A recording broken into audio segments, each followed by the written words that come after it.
afternoon, good morning. I don't even know what time it is. I've been awake so long today. I've been running, going to the gym. I did a show at 7 a.m. It's only 11 a.m. And in my mind, in Sharifa world, it is at least 2 p.m. So good morning, good morning, good morning. And thank you for joining me on another episode of Read Me Live. I am your host, Sharifa Hardy, and we have another incredible show for you today. I have a very special guest, Beth Pellino-Dudzic, and we're going to talk about love, lies, and the road to redemption. Good morning, Beth. How are you? Good morning, Sharifa. I'm fine. I'm waiting to do my workout in a little bit, so I understand the workout's important. Yes. I typically do not do a workout at 5 o'clock in the morning at all. No, I just did it today because I was kind enough to do a reading at 7 a.m. for someone because we couldn't find a time. So he was like, I can do this time, 10 a.m. his time, and it was 7 a.m. my time. So I said, you know what? I got to do it. And the rest of my day is booked. We have your reading. We have your show. We got to find out about you. So after this, I think I'm really going to get some rest. Good. I also read cards. Just I'm going to throw that out there. You do? So are you going to read for us? And I don't. I find it that you cannot read yourself. You can try. Okay. You can look at the cards. Okay. But we always want something that we read into it that may not be really there. Okay, but you can read for me. I could for me, I have to get into the mindset, and it's like put on my new age music, like the stage, and just get into the head, because you're taking on somebody else's energy. So that's, yes, as you know. Yes, that's why I have to go to the gym, continue going to the gym, not just today, but in general, because I find when I don't go to the gym, I don't eat right. If my diet is not right, if I haven't gotten plenty of sleep, I am all over the place. But it's good to know you're a professional, because reading for the professionals always makes me nervous. No, don't, because I like it. I actually have a person who I do go to, Okay. and she's been pretty spot on about things. So Okay. I always love when somebody else does it. Oh, that is so beautiful. I love that you read the cards. I have to put on maybe some new age music and light some sage the next time I do a reading. I always admire people who can, meditate for a long period of time and then read. I'm always just go, go, go. Well, everybody does it differently. So that's the great thing. That is the beauty of it. That is the beauty of it. And we're going to get into the reading. I always tell people, I'm a third generation reader. My mom told me years ago, about 20 years ago, I should do it professionally. I was like, I am not going to do that. 20 years later, it's all I want to do. Good. And help people and help businesses. But 20 years ago, if someone asked me for a reading, I went right into the cards. 20 years later, I'm like, we'll get to the cards. We'll get to the cards. Let's talk. I taught my youngest daughter. She really wanted to learn, and I taught her, and I gave her a couple of books. Okay. And she used to do it at college, and I said, you should be charging at least $10 a reading for it. I mean, right, make some money. Right. We have to get to that point. We definitely have to get to that point, because it was a long time before I charged, and now my friends don't want to hear that, because these are people who've been coming to me for readings, not necessarily people that I would even consider friends outside of that. But I'm like, I've given you 200 million free readings. It's time to pay. Yeah, I agree with you. Oh, see, I might have to get some private lessons from Beth. Find out what her tricks and her techniques are. Yeah, well, there is one. I only read, and I have probably 50 decks of tarot cards, and the only one I think is a very good indicator in reading is the Rider-Waite Radiant. because you see the light in the dark. And Okay. that helps. I think it helps with the reading because you could see all those dark cards and be like, oh, this is going to be a reading. I've never even heard of the Rider-Waite Radiance at Yes. all. Yes. I'm learning. Check it out. I'm as soon as we finish, I am going to Google it because I launched this show because I wanted to demystify a lot of these conversations because people, think it's so mystical and so secretive and they don't understand it. So I also wanted to learn. It's also, some people think it's ungodly, right? Absolutely. And what they don't understand is there is dark stuff, and we know that there's Santeria and all of that. But tarot reading is actually white magic. There's nothing that's negative or ungodly about it, and I think that's what people need to know. Yes. That it's also a suggestion. I mean, you can always take a different route. But there are people I have seen in the past, because my friend owned a tarot store and I kind of worked with her for a while. And they live by the cards. I mean, and it's nice to get a reading and kind of check your temperature. But there are people who will go every week. Right. Anytime they have an issue, they go and get the cards read.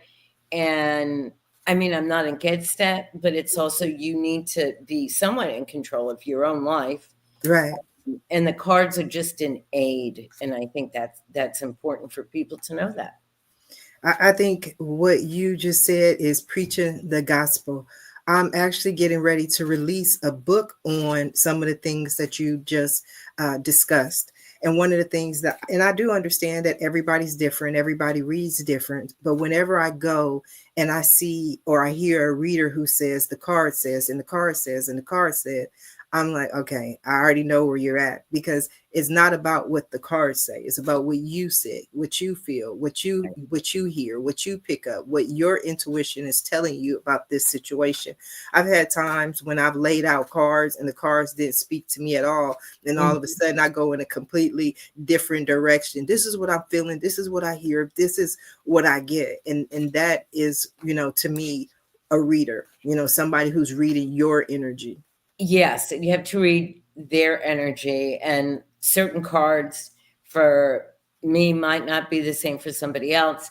And the one thing that I think you'll understand is some of us just are born with that intuitive nature, where your gut is telling you something, or you get a feeling. I manifest every morning the things that I want.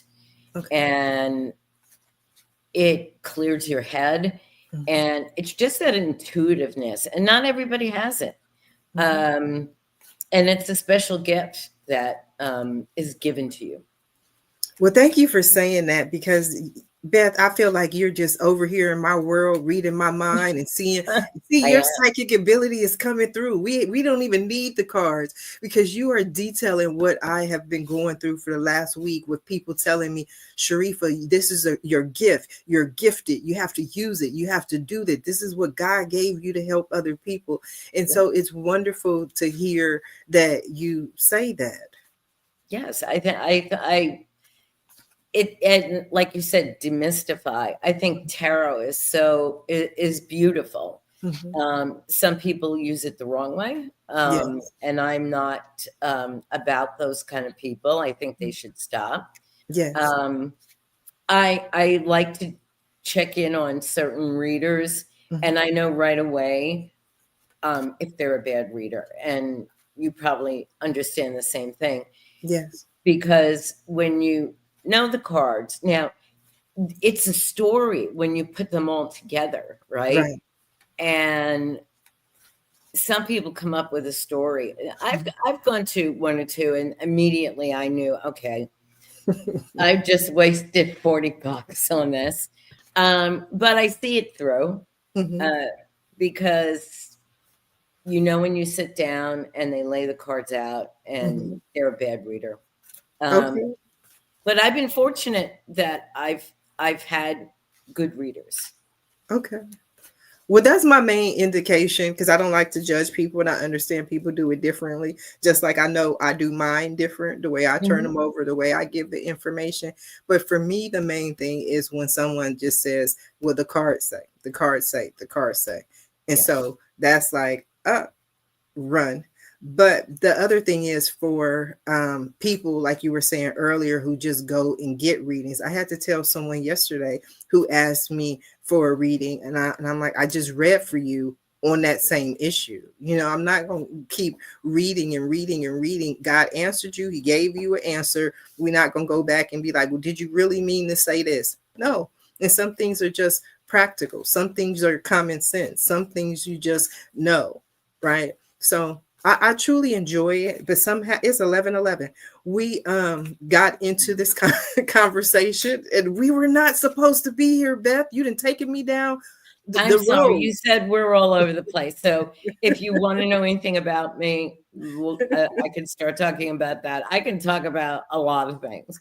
I can tell. No, it's fine. I'm enjoying the conversation. I just didn't Good. want to monopolize it on the things that I love and I care about No, because I we're love them talking too. about you. I love them too. But Um, Me. I was born in the Bronx, New York City, and I am a proud New Yorker. okay. Um, it's in my DNA. I might be living in Alabama. That's only because I had no choice to move where my husband was job went, Okay. and I do find that I miss New York. I love it. I have one daughter who's still there. Mhm. But Alabama, gets a bad rap, but it's this Southern charm Mhm. is here, and people are very friendly. Mhm. And I just love that about the South. People will thank you, this, that. Not that we don't do that in New York. New Mhm. Yorkers also get a bad rap because they're like, oh, we're very friendly until Mhm. you give us a reason not to be friendly. Yes. So, and yes, I could come after somebody if they came in hard at me. And Right. sometimes I have to forget living down south. I have friends that say, "You're a Southern lady now," and I'm like, "Am I? No, I'm still a New Yorker." So My yeah, dad's from New York. yeah, I grew up in Westchester County, which is right above the Bronx, Mhm. and wonderful life. I came from um, obviously an Italian family, and my Mhm. mother's side was Jewish. So when you merge those two ethnicities together, it's the same. Um, it's all about family, and I had two big families on each side, and I grew up in a wonderful way. And also the time frame was when people, my grandmother would go shopping and everybody knew her and Mhm. everybody knew who we were. It was just a wonderful way to grow up. Oh, wow. And then as I got older, we moved closer to the city, but Mhm. still in Westchester.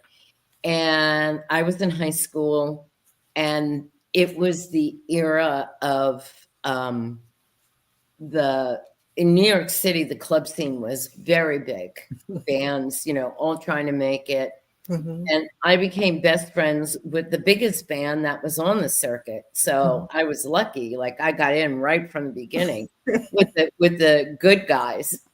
And I did date somebody who worked for the band. Okay. And so I would go to any club, my name would be at the door, Mhm. and I was underage, but nobody knew that. And so I started from the age of 16, plus going to concerts, going to a lot of concerts. You have Madison Square Garden, but you had some of the smaller venues. And I have seen, there's a few bands I haven't seen that I would still love to see. Okay. But I can say honestly, if you name them, I probably saw them. Mm-hmm. And we would take in the train, the bus and train, or the train into Grand Central, and we just did that. It was concert going was a great thing. Mm-hmm. So I did hook into the New York City club scene, and I eventually started serious girlfriend of somebody who played in another band. Mm-hmm. And you get to know the other bands on the circuit. Right. And it was a lifestyle, and it was a fun lifestyle. And there was also the bad things you saw. And along with that, I had a friend who, I forget how she met this guy, but he was a big deal. He was a promotional manager of a big record company. So Okay. he'd call us and say, "Hey, do you want to come? I got backstage passes for you." And so the music was a very big part of my life at a young age. Mm-hmm. And I thought to myself, and when you're younger, like late teens, 20s, you don't really have a full feeling of yourself. Mm-hmm. So it was like, yes, I would love to sing in a band, but I never had that thing that Okay. said, I'm going to do it. And I'm not pretty enough. I'm not, so this self doubt just builds. You thought you weren't pretty enough? Yeah, I did. Oh wow. I'm just And imagining you at 16, young blonde. I would think you running around in the clubs. I would think well, let you me would tell you feel something. A lot of those people, when the older generation, as my daughter says, took over Facebook, okay. I reconnected with these people, and I said, "Oh, I wasn't. I was just average." And they're like, "You didn't know that you were hot?" I said, "Was I?" Because if I would have known that back in the day, Mm-hmm. probably things would have been a lot A lot different in different. my life. But Okay. I didn't believe that. Mm-hmm. And I really think as a woman, and I got married to somebody I shouldn't have gotten married to, Mm-hmm. but from that marriage, I have 3 daughters who Oh, I love with everything I am. I mean, oh, they're that's my beautiful. yeah, they're my everything.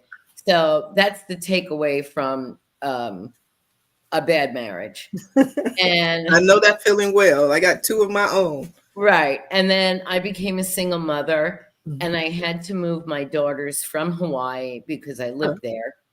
okay. And it was hard, but I said I wanted them to have that New York DNA. Experience. Yeah, and they are Mhm. those people. Um, so that was great. And I still was friends Mhm. with some of those band people. And they would come to my house, they knew my daughters. It was kind of like a full circle. Mhm. And but then at that point, you're in your 40s. And I really believe, and I will say this, and I have said it many times, once a woman gets to be about 39, 40 years old, you know who you are. Okay. You are that person, whatever it is, Yes, if you come at me, I'll be confrontational, but I'm a nice person. I will give you the shirt off my back. Just don't mess with me. Right. Um, you know what you want in life. You know the type of man you want. Um, so the confidence level Mhm. is so high where you can say, I can do anything. Right. I'm a woman. I know who I am. I'm not going to let all those other things that I was afraid of or whatever. No, they don't bother you anymore. Mhm. You know who you are. And when people say, "Oh my God, I'm going to be 40," I say, "Congratulations. You are finally hitting who you are." And you go through it and you say, "Yes, I can do anything." Yes. Um, After you go through one divorce, I just say, women, you're good. You're good. You let that weight off of you. You are who you are. Well, thank you. I received that. I'm 49. I'll be 50 in March. And so that's why for me, I'm going in a different direction. I have the confidence to speak. I'm sharing a lot more because I'm like, I am really feeling 50. Things that I wouldn't have said. I'm like, oh my God, maybe I shouldn't say that. Maybe I'm going to hurt some, when you get to a certain age, you just say what you got to say. Yes. And I truly Yes. enjoy that. Yes. It's the wonderful feeling of as we grow, and a lot of the stuff that ages us Mhm. is our children. Yeah. And so when they come back at you, like I taught them to be not passive. Mhm. So when they come at me, I say, wow, well, what's that about? And they're like, you taught us how to be that way. And it's like, oh, I created monsters. Little Um, New Yorkers. but they stand up for themselves. And Mhm. I think I taught them about music at a young age, and just a lot of things that I felt, no, you need to know these things. Right. This is history. This is, you grow from that point. Um, but yeah, your children start to age you when they get to a certain age, and you're like, no, you're not. You're not that age. I'm not that old. How can you be? What? And it does. It feels a little ageist. Because now I have a granddaughter, and Um, I never thought I wanted to be a grandmother right. until this little girl was born, and I was like, "Oh my god!" She doesn't call me grandma; she calls me Gigi. That Um, was that was my question. That's what I was going to ask. It's like nobody wants to be called grandma anymore. I mean, they want to be anything but grandma. So how did you come up with Gigi? well, it's very big in the South. Okay. Gigi is a thing, and I thought of other things Mhm. that my granddaughter could call me. My mom is still alive, so I said, "No, she's grandma." Okay. She's grandma, and her other grandmother is grandma, whatever, Nana. And I said, No. I said, I'm too young for you to call me that. So yeah, I came up with Gigi. I know a few of my friends, that's what their grandchildren call them. Another thing that's big in the South, they'll say, Mama K, Mama this. And I said, I don't, my daughter didn't like that at all. So, She didn't want to be Mama Beth. yeah, no, she did not want that. Because I keep saying to her, I'm taking that baby and I'm bringing her here. And she's like, what are you saying, Mom? And I said, no, I want her. Because she reminds me of my daughter at that age too. I mean, she looks like her, and I'm like, she's you. So Yeah. yeah, I want her. Not going to get her. She's in Portland, Oregon. So, Aw. but yeah, those are the things about me now. Mhm. And I decided my book series Mhm. was something I had in my head for like 25 years. Okay. And they and I have 3 other stories that I have put on my imaginary bookshelf and said, I'm not ready for you to come out. Okay. And the way the story came to me was like little black and white vignettes, Okay. and they were shooting at me through the years. And about 3 years ago, I said, I should really be writing these books. Mhm. And I kind of said, yeah, okay. And I was cleaning my house, and the story started coming to me in black and white. And I Okay. started seeing characters, and then they started having, like, this was their backstory. And I said, okay. I literally went into the shower, and the story flew through my body. And I said, okay, I got to get the laptop. I got to start writing it. And I actually did. From that day, I sat and I said, I'm writing the story. And this story has become an 8-book series because as you're writing it,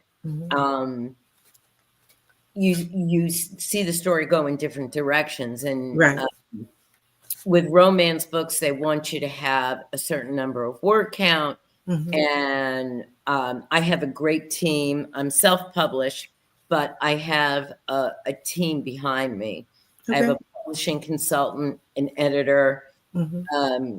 my marketing person, the woman who does all my book covers and my Graphics. book design. So they're all phenomenal people. And so they make me better. Mm-hmm. And when I thought I was at the end, they said, no, continue the story. Right. So I said, okay. So then you continue it, and it's like, oh, I'm going to have this happen. I'm going to have this happen. I know Mm-hmm. how the story will eventually end, Okay. but there's so much left. Like I said, book 4 and 5 are written. Mm-hmm. 6 is halfway there. Okay. So I know where I'm going to Going. take it. And the only way I can do it, and being in the book count, the word count, is to have it be 8 books. And I'm thrilled that it's going to be 8 books. And then I have another story that's been, all the other stories have been sitting on this shelf, Mm-hmm. except for one, which I was listening to Electric Light Orchestra when I was working out. And it was the song Evil Woman. And then, boom, a story came into my head. And I said, oh my God, this is going to be a good one. That would be a series. Okay. So it's some things just come at you Mm-hmm. and take it because it's been given to you from up above saying it's, you need to do it. Right. So yeah, the creativeness of not singing probably when I should have, and telling my parents I wanted to go to college for acting, and they said, no, Oh. that's not happening.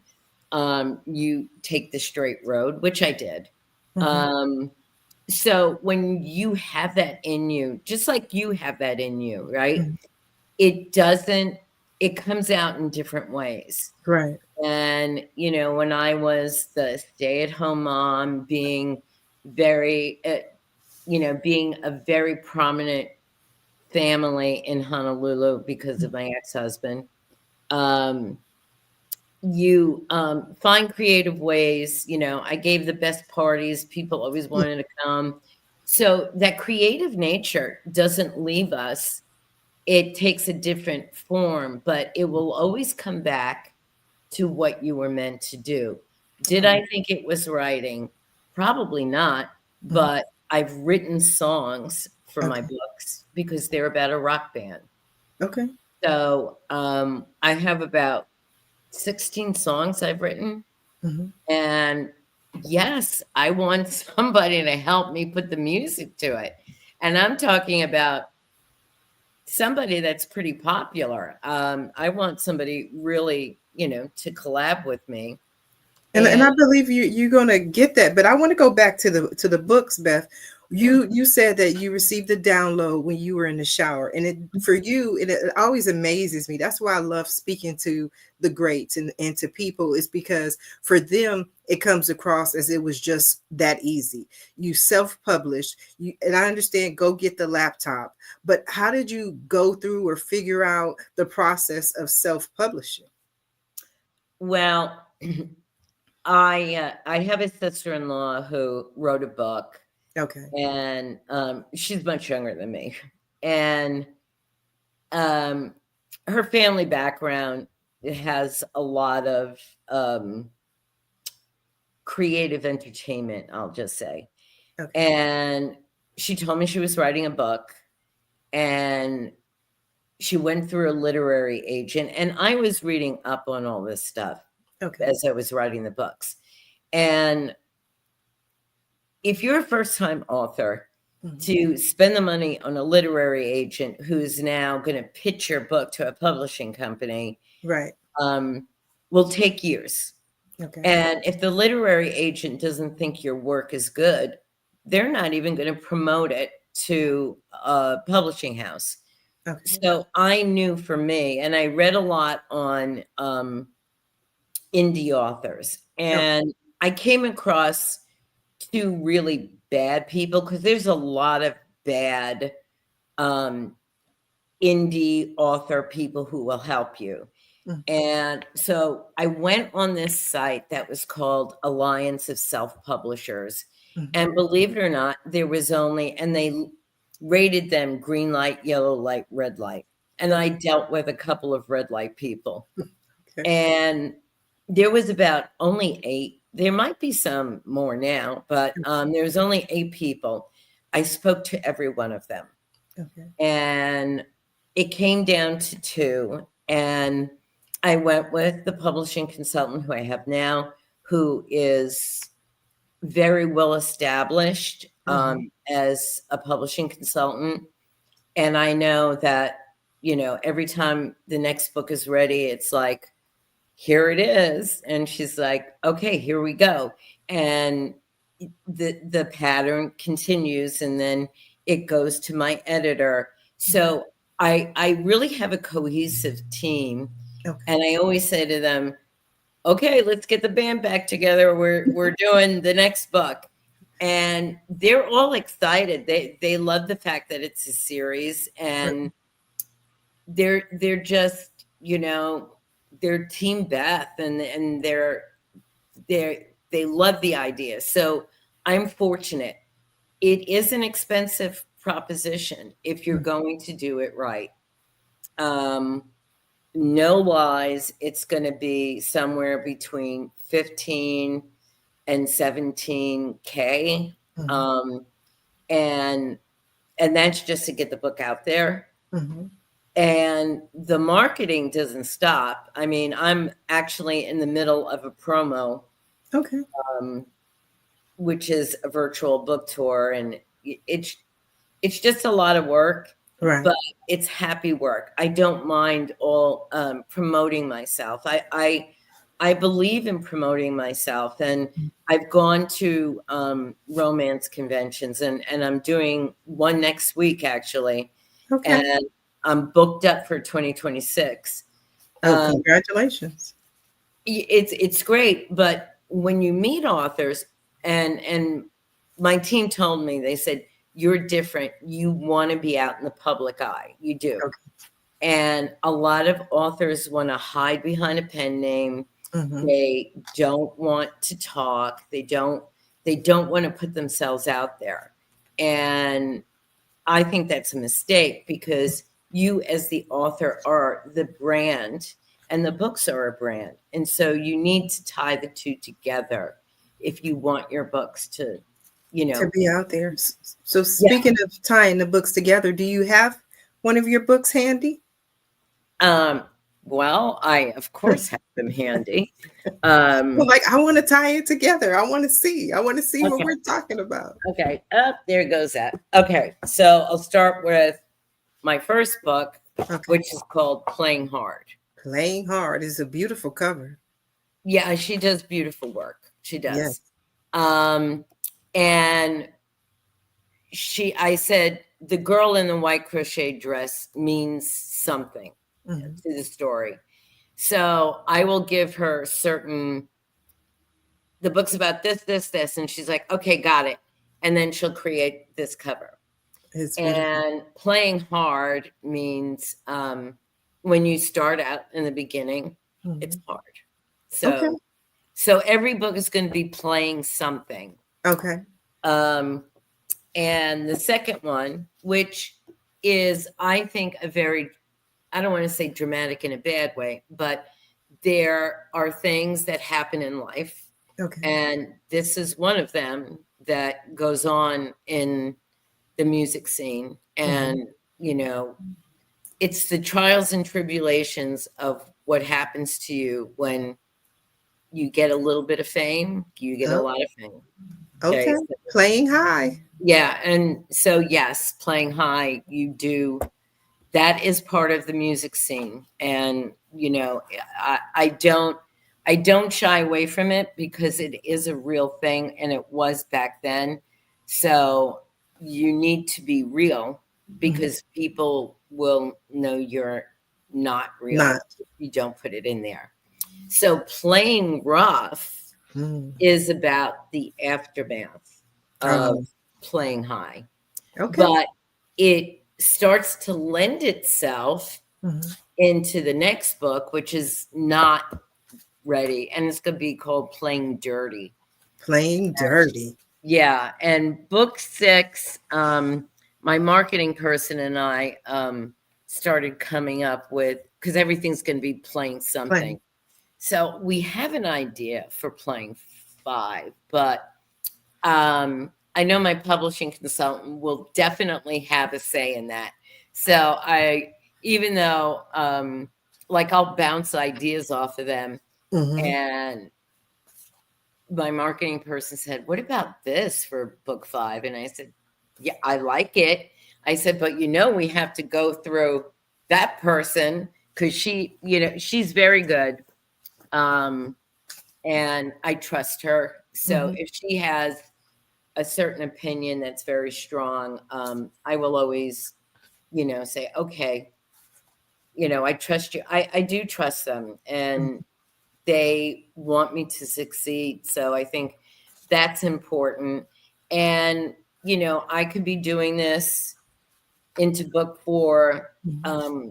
I do believe they will take off. I think the right person, Hmm. and that's like a question for you. Um, I believe they will take off. And Hmm. for me, like every podcast I've ever been on, whether it was music related or book related, and then some that were very women oriented. And I think, and I will say this, Sharifa, I think when we get to where we are in Hmm. life, we understand. You don't when you're younger, Hmm. but you do understand that your female friendships Hmm. are very, very important. I More agree. more so than your husband or any guy you've got, because they're always going to be there for you. They're always going to give you advice, whether you take it or not. But Mhm. if they're a solid friend, you listen to them. And when we're younger, we don't look at women like that. We are, there's jealousy and envy and all of that Competition. competition, and that fades away when we get older because we understand. And I'm not going on this women power thing, but I believe women do stick together at a Mhm. certain age, and that we find more about sisterhood and the whole thing, that is very important as you get to be a little bit older, and you don't understand that until I you. like it. I like it. And I agree. I mean, I'm all for women's empowerment. But when you were talking and you were talking about the book names, I'm like, names are just coming to me, all the playing. I'm like, ooh, there could be a book called Playing Small about somebody named, I don't know, maybe Beth was playing small. She didn't want to go out there and sing and start this whole career because she didn't know how hot she was. I'm like, I see playing small. Then you got the final conclusion, playing fair. Yeah, Life is ultimately fair. So I I just I know what I think book 6 will be, okay. because book 6, when it is a romance. Mm, It's a rock and roll romance. It's a very deep romance. It's mm, spicy and steamy, which is something when you have to. And it's easy for me now, but mm. when you write that first sex scene, you're like, but but it's part of this couple's story, so Right. you can't leave it out. And it's the high and lows. You always have to have, and there are two antagonists. Mm, that keep coming up. So not everything in a romance should be all hunky-dory. There has Right. to be something that's irritating. And I do that. And book 6 and 7 are probably going to be very chaotic, I will say. Mm. Playing Yeah. with fire. That is actually a name that somebody wanted me to actually do. And that might be I you like that. you felt that from me. I did. I Because did. I that did. you felt that from me because that is a possible name I of like either book 5 or book 6. I like that, playing with fire. We Right. shall see, but we know you're going to be successful, Beth. We feel it in your aura, in your energy. There is not many people would even have create the way you plan it out, the way you line it out, the way you see it, the way you got the download. You already know it was divine inspiration. And with divine inspiration, it has no choice but to be successful. But we are going to look at the cards to see if we can get any insight for you, to see if there's any messages that come through. But when I'm sitting here, I'm feeling a whole lot of success. I'm feeling a whole lot of Thank you. pinnacles. Let me see what I'm feeling. And I I don't. will Mhm. oh, I don't want to interrupt your No, feeling. go ahead. I will say that I do believe eventually I'm going to do some screenwriting and I'm going to shop it. And I believe that it could be a limited series on one of the streaming networks. And I also will say, I shouldn't say it, but I'm saying it to you, Okay. that there is a person who's a well-known musician. And for some, like the music, but for some reason, he in the last year and a half has become, you are supposed to meet him. And it was like sent to me. It was put in my head, like, no, you're supposed to meet him. You're supposed to work together. And this is going to be a thing. And it's going to, make your life upheaval, think tower, that kind of. Yes. But he is well known. I'm not going to say who he is, but A girl has to have some secrets. I could see collaborating with him. So yeah, that's one thing. And I've actually had somebody who read me who actually said the name, and I freaked out because that was the first thing he said to me is, "Who is this person?" And I'm like, "What?" Okay. Yeah, but I have to get there. You need to do your thing. I have to get there because I haven't gotten names. Okay. I have gotten different It's things, okay if but you I don't haven't get gotten names.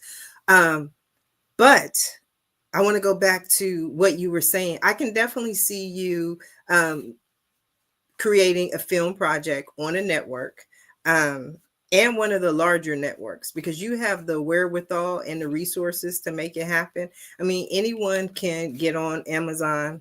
That's easy. You can upload, you can produce it.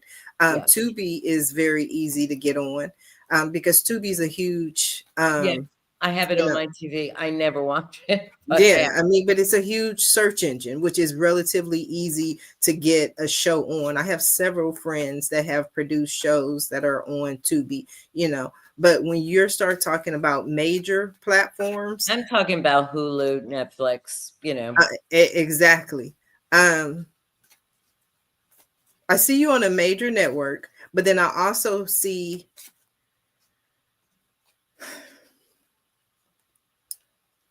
that it will be picked up by one of the, I mean, like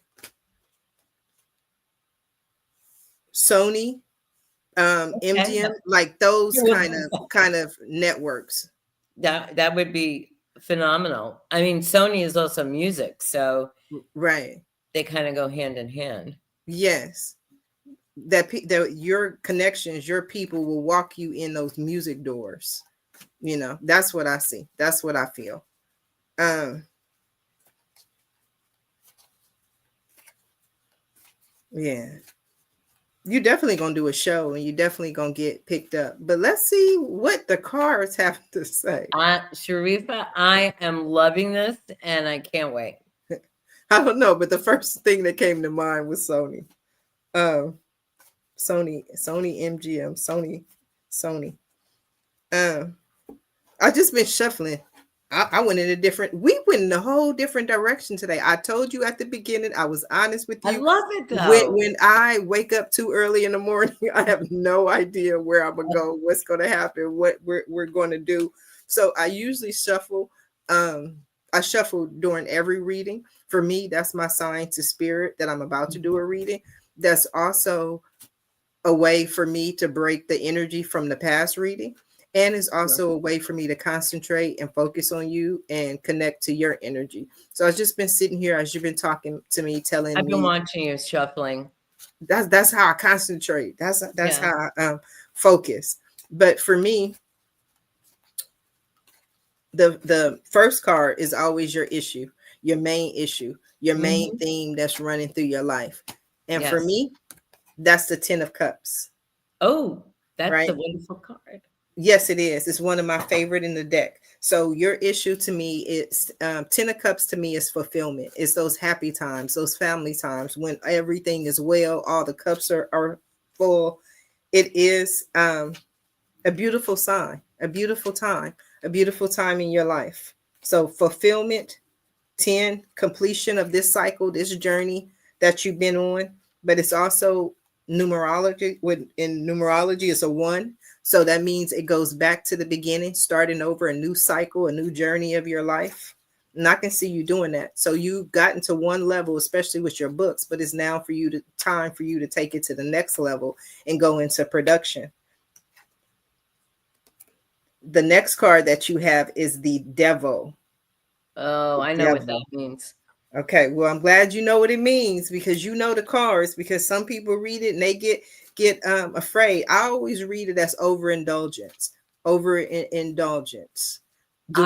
Yes, I'm also looking at it, and I'm going to be honest, because I know he's never going to watch this. It's also, once I started this project, my husband has become very controlling, very, unlike him, to the point where it's like, you keep doing what you're doing, and you might not be around when the books take off. But I see him as the devil, not that he's beating me, or it also has all the addiction issues. But Yes, me, I think of a controlling person. Because yes, and for me, I also read that it as I was raised and I was told, the devil says, "I only call. Is up to them to answer." And so, even in most of the pictures with the chained people with the devil, they can leave if they wanted to. They can walk away if they wanted to. The devil doesn't force them to do it. So, like when people say, "Oh, the devil made me do it," no, the devil may have whispered or told you or suggested, but we still have free will to choose who we want and where we want to be and what's for our highest good, especially with that fulfillment. yes. So the next card that I have is the Temperance card. Okay. So I love that for you. Temperance for me is about harmony and it's about balance. And I can see you in that card because for me, temperance is always about the alchemist. The alchemist is the one who has the ability to create magic, to manifest, to pour a little bit of, I always think about it like cooking. You know what I mean? It's like really great chefs. Forget that recipe. Throw that recipe away. Absolutely. Yes. Just, that's how I cook. yes, that's the energy for me of the alchemist. Put a little bit of this, put a little bit of that, and then now you got this excellent dinner and everybody's like, wow, how could you have created that?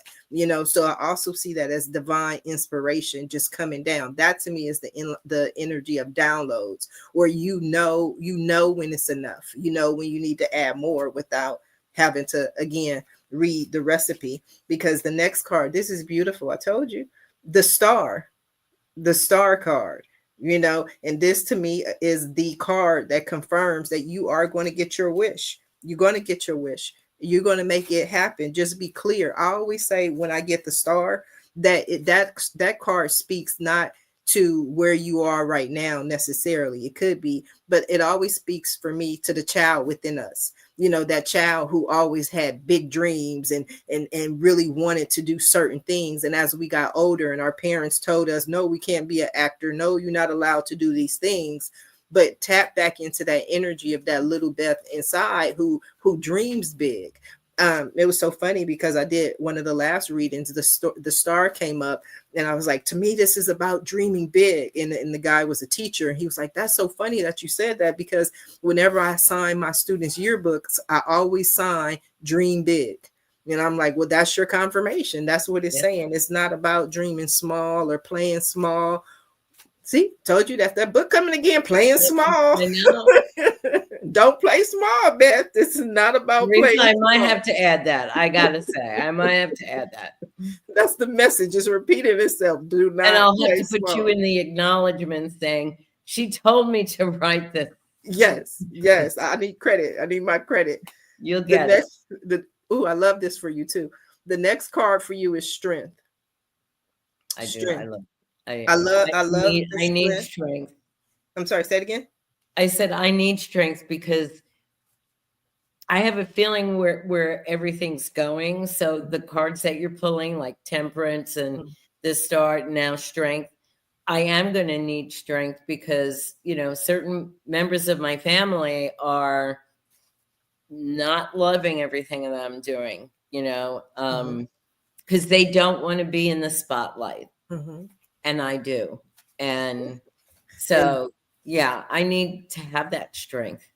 Yes. I mean, that is one of the challenges of being famous. Your family becomes famous, your children becomes famous, everybody knows who you are.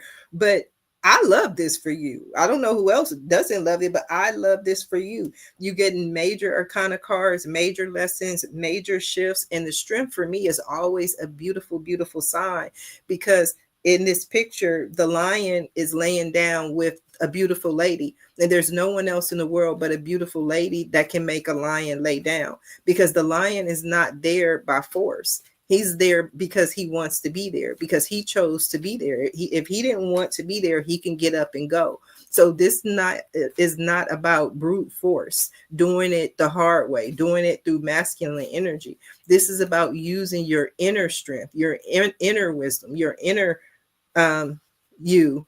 It was coming to me. Feminine wiles is what they usually call it. How we get, what we want. So I love it. I love strength for you.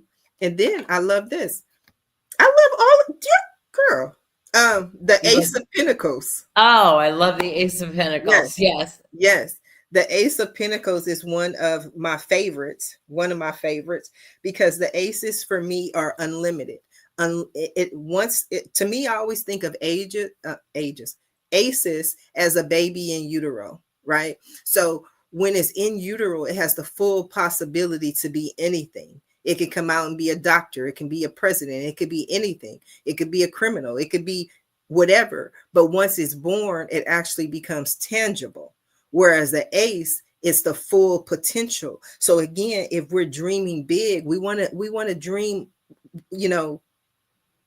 big. That's the only thing that I can say. So whenever I get the Ace of Pentacles, the Ace of Pentacles to me is always my investor card. It's always that seed money, right? It's not the $100 million, but it's the seed money that you invest into what you're doing, invest into your projects, invest into what you need to do in order to take you to the next level. That's what the Ace of Pentacles always symbolizes for me, because it is one coin. Right? It is one, but without that one, you can't get to the 10. I know, and the Ace of Pentacles to me is the highest money, because it's just like a hand of God putting it up there for you and saying, here you go. I love that. If you watch my show moving forward, you'll see I'm gonna be like, and like Beth said, it's the hand of God. Just see, I learn so much when I'm doing these readings. And that was my whole intent. I want to learn from everybody. What's your interpretation? What's your interpretation? I had like a card change for me completely from I hated seeing that card to, oh my God, I love when I see it. And that for me is the Empress, because I always felt that the Empress was this pregnant woman, and pregnant women understand that at some point in time, like the first trimester, you're nauseous. The second trimester is fun, but then by the third trimester, you're like, if you don't get this baby. That's exactly the way all three of mine were. I look at the Empress, going off track, and I don't want to derail you from your phenomenal reading. Mm-hmm. The Empress is the embodiment of femininity. Mm-hmm. It doesn't necessarily mean, but a woman who's in control of herself. Mm-hmm. So when it comes up in a reading, depending, if you're using the Celtic spread, mm-hmm. and that card comes up in a certain, it means a different thing. Mm-hmm. But when I see the Empress, I'm like, okay, you're showing me as a woman, I'm together. I got everything that I need. And it's also an intuitive card. Right. So, different from the High Priestess. Mm-hmm. But when I see the Empress, it's like, okay, it's everything that's feminine and a woman who's in control of her situation. So I personally love the Empress. Well, that's what I was telling my friend, my friend Dawn, and I was telling her my interpretation. She was like, Sharifa, I love the Empress. She said, whenever I see the Empress, she may be a pregnant woman, but it tells me it's time. It's time for the new life and a new birth. So she is pregnant, but it's time for your new direction. Not that we have it, but I just love certain cards, because the next card that I have is the Two of Swords. Oh, okay. The Two of Swords. So the Two of Swords to me is about indecision. It's about making a decision, making a choice. Sometimes people consider it a stalemate, but you cannot stay stuck. You have to decide. You have to make a decision. Yes, and I know what that is. I agree with you. Two of Swords is like that. Of course, when we go further up the sword chain, maybe not so nice. But yeah, Two of Swords, because like in the Raider weight deck, Mm-hmm. the Two of Swords is two swords crossed like this. Right. So showing exactly what you said, indecision. Mm-hmm. Two roads to go down. Which one? Right. So I agree with that. Which road you going down, Beth? Well, I know where I'm heading, and people might not like it, but I have a feeling of where I'm going. Okay, well, we gonna see what else we see, because you got the Two of Swords and the Eight of Swords. The Eight of Swords is somebody holding you back. The Eight of Swords for me is my damned if you do, damned if you don't card. It means for me that there are eight. She is literally surrounded by eight swords. And so if she moves in any direction, she might get cut. So even if somebody is holding you back, and you have to cut off this person, it still hurts. Cutting off people doesn't mean just because it's a necessary thing that you have to do. It doesn't mean that it doesn't hurt, right? But the whole message for me is that you cannot stay stuck. You cannot stay stuck in this position. No decision is a decision. And so she is blindfolded, but she's not chained. She's not, she can take the blindfold off, walk out and go on with her life, but she's so afraid of getting hurt and getting cut by one of these swords that she simply does absolutely nothing. And we both know that life has to move forward, but the Four of Swords, and all of a sudden there's some swords coming up for you, some thoughts, some ideas. But I love the Four of Swords, especially after the Two of Swords and after the Eight of Swords, because the Four of Swords card for me says two things. Number one is a card of healing for me. It's a card that's saying heal from whatever hurt, heal from whatever pain. But it's also a card that I always see as people who, if they get hurt, they're so quick to move on to something else, or so quick to just make a decision. And sometimes you need to just, this is my be still card. Be still and know that I am God, right? The other, I always tell this other story. There's an expression they say, Oprah Winfrey says, that she says that when most people don't know what to do, they have to do something. She says, when I don't know what to do, I don't do anything until I know what to do. And with the Two of Swords and the Eight of Swords, to me, again, there is some unclarity. There still has to be a decision made. And I would say, don't do anything until you know exactly what to do, what the right thing is for you to do. So yes, that's definitely. You were seeing some instability in my situation, which is true. Mhm. And I've learned that as women, sometimes we need to have an exit plan if we're thinking of something. I was dumb the first time I had a divorce. He was a wealthy man and he didn't want the divorce, so that made it worse. But I learned that if you're in a situation, even though it's been 22 years and things change, that you don't do anything until you have that exit plan. That's kind of what I'm getting from you, which is pretty spot on. Yes. Heal, rest. Because so often we jump out there and we make decisions and we don't have an excellent plan. You know what? You just gave me two more cards, two more definitions. We got the Hand of God in the Ace of Pentacles, and we got the exit plan in the Four of Swords. Yeah, I love that. Sit and wait until that comes. I'm going to be interested if you see another man come in my life, but I'm not. I'm letting you go. And so far, I like everything that you're hearing, especially with the swords, because the swords are, kind of a tough thing.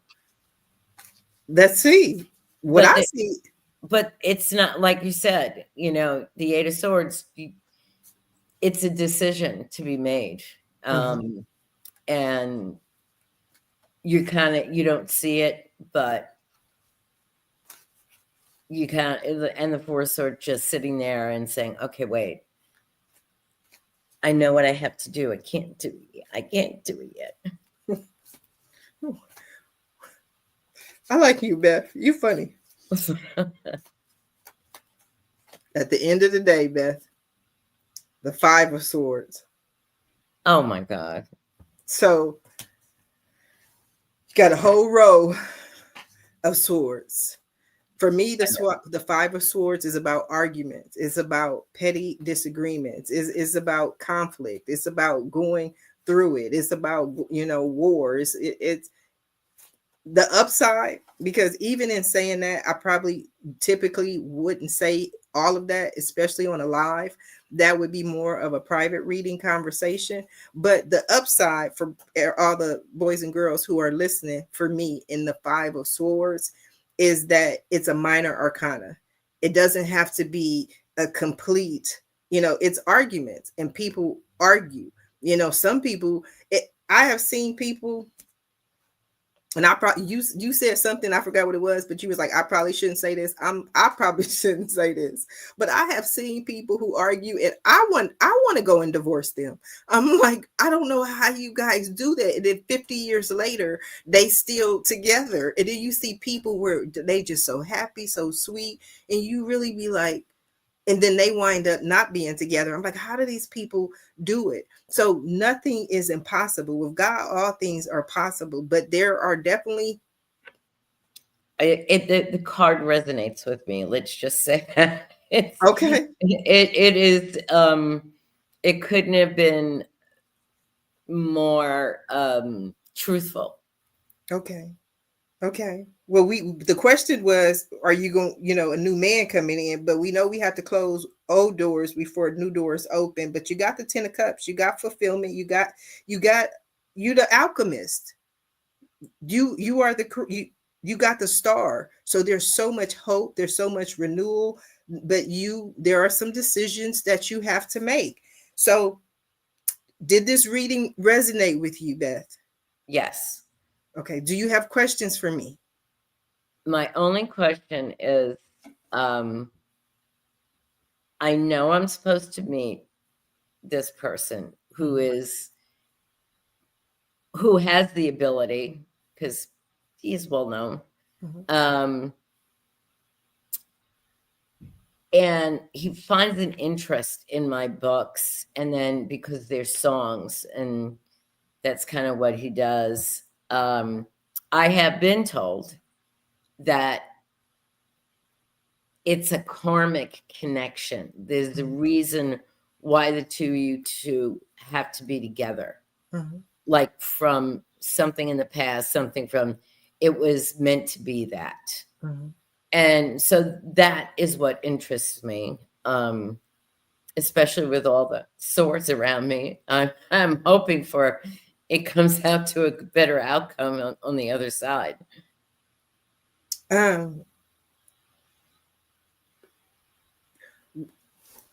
What is the question that are you asking me? Is he karmic? Is he karmic? And well, I'm just supposed to meet him according to other people, but Mm-hmm. I'm interested in seeing what you're seeing about. If I were to look at anything as far as karmic, two things jumped out at me: the temperance and the star. Right. So that would be a yes for me, because the temperance for me is always about things that were meant to be, things that are written in our blueprint, things that are written in our story. The star to me also says that you can have whatever it is that you want, right? So the way, and it's interesting to me the way the cards lined out for you, where you had over here all major arcana cards, and then over here you had all swords. So that would tell me, in order for you to move forward with anyone on a project, with the movie, with the music, or whatever, there's an aspect that has to be straightened out. It has to be handled before anything else can come in. That's how I would read it. That you're not wrong. I mean, but if you pull one card, let's see if it's a yes or a no. Okay. Pull me a good card, Sharifa. Pull me a good card. They all good cards, Beth. No, I know, and I understand. The 10 of Cups is like one of the best cards in the deck, and the star is one of the. I'm pulling it. I'm Yeah. pulling it. I'm doing what I'm told. Yes, ma'am. But I'm just saying, you got the Ace of Pentacles. I agree. The Star and the World also are, two great cards to have. Yes, we didn't get the World, but I got the Star, so I'm okay with that. You got the Star, you got the Pentacles, you got Strength, you got Temperance, you got a lot. But we still gonna pull that card, because that's what we want to know. We want to know the yes or no. We want the energy of this. I manifest this. No, we want the energy. And did that answer your question? The Queen of Pentacles. Queen of Pentacles. The Queen of Pentacles is always a yes. The Queen of Pentacles is the Earth Mother. She nourishes the earth. She manifests. She brings new life. Look at that life. She's holding the pinnacle. There's no question in my mind that you want another card, Beth? If you pull it, if it comes up, you got to take it. You know how the cards flip? Right. No, but I had to laugh at how much I enjoy reading and how much it's so insightful for me, because I was to a certain extent, no offense to you, I was kind of like playing around, because I was like, you want another card, Beth? We can keep pulling cards until we get what you want. No, I don't, but that's no, but I pulled the Ace of Swords, and the Ace of Swords to me is truth. It's like, that's the truth. What you've heard before is the truth. Truth is the double-edged sword. Yeah. The truth hurts, but the truth shall set you free. Yeah, I believe that. I believe that. So moving forward, everything is good. Everything is a yes. It's just where you are right now. So we are coming down to the last few minutes of the show. And what I love to do at the end of every show is just simply allow my guests the opportunity to speak directly to the audience, to everyone who is watching this show live, as well as everyone who is watching in the archives, and let them know how you want, what you want them to take away from your appearance here today. Okay. Well, that Sharifa really knows her cards as somebody who reads cards. But my books are a gritty but beautiful story. It's a love story. And I will say, and I did not say this to Sharifa, that through the books, there are parts of my real life. And it could be something that was said to me, or a feeling, or an actual situation that happened. And so the main female character is me, and I am her. And I know that sounds very strange, but when you start writing a character, they become not an alter ego, but you're so identified with them.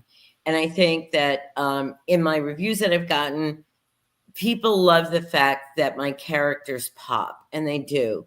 I want you to love them. I want you to hate them. This series will take you on a roller coaster, but it is worth it, because if you want the romance, it's there. If you want the intrigue, it's there. And I will say there's a little bit of the mafia in there, and I can speak to that as a daughter of somebody who was a wise guy. And so I bring truth to the story, and it's the way New Yorkers talk and the gestures. And some people might be offended by it, but if you want things the way they really should be, this is a series for you. The songs are felt from my heart. And that continues, and that will continue through all the 8 books. So I think you'll enjoy it. It's going to be different from, it's not romantasy, it's real life, it's women's fiction, it's a little spicy. I do know that in analysis that have been done, for some reason, the 25 to 35-year-old women are really vibing on the book, where we thought it would skew for an older generation. I think it's a book for all generations. It's love, it's real, and I want you to read it. And once you read one book, you're going to be hooked, because I put a cliffhanger at the end of every book so that you'll want the next book. I love it. Where can they pick up a copy? Amazon, of course. And you can go to like Barnes and Noble. If you go to, their desk, they won't carry it. Look, I'm working to get, it's very hard to get your indie book into a bookstore, because the publishing companies own all those tables. Right. But there is one way, and I'm working hard to get on this book talk thing. But you can order it if you go up to the desk and say, I want Playing Hard, or all 3 of them. They can order it for you. And the more people who go into Barnes and Noble and ask for my book, they will eventually say, there's a reason why this book is being asked for. And so, yes, maybe I'll get a little shelf space there. But Amazon, as everybody knows, is the big, it's the big deal. That's where you want your book. I love it. I love it. I want to thank you for being today's guest on Read Me Live. You are very welcome. I want to thank everyone who tuned in to watch the show live, as well as everyone who is watching in the archives. I definitely appreciate your support. If you want to be right there where Beth is and get your own reading, visit my website at readmelive.com. Until next time, everyone have a safe and a blessed day.